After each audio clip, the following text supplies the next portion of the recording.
Comme des gens qui vivaient pendant le ministère terrestre du Seigneur, il y a parmi nous des gens qui recherchent la paix et la prospérité physique comme signe de son pouvoir prodigieux.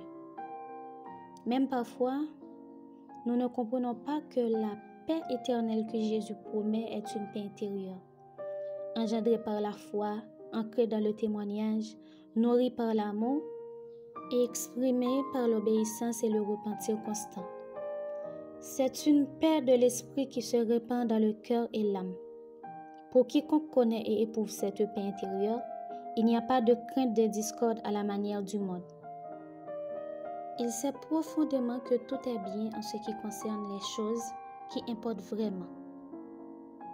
Vous devez savoir qu'il n'y a pas de paix dans le péché. Il peut y avoir de la facilité, de la popularité, de la célébrité et même de la prospérité, mais il n'y a pas de paix. On ne peut pas être en paix si la vie qu'on mène est en désaccord avec la vérité révélée. Il n'y a pas de paix dans la vulgarité, les relations sexuelles illicites ou le laxisme. Il n'y a pas de paix dans la dépendance vis-à-vis de la drogue, de l'alcool ou de la pornographie. Il n'y a pas de paix à maltraiter autrui de quelque manière que ce soit, émotionnellement, physiquement ou sexuellement. Car qui fait subir des sévices restera dans les tourments mentaux et spirituels jusqu'à ce qu'il aille au Christ en toute humilité et s'efforce aussi d'obtenir le pardon par un repentir complet. Mais comment faire pour avoir la paix de Dieu? La seule chose, c'est de nous humilier devant Dieu, prier toujours, nous repentir de nos péchés, entrer dans les eaux du baptême, le cœur brisé et l'esprit contrit, et devenir de vrais disciples de Jésus-Christ. Et comment vivre dans la paix de Dieu? Comme je viens de le dire en haut, il suffit de prier.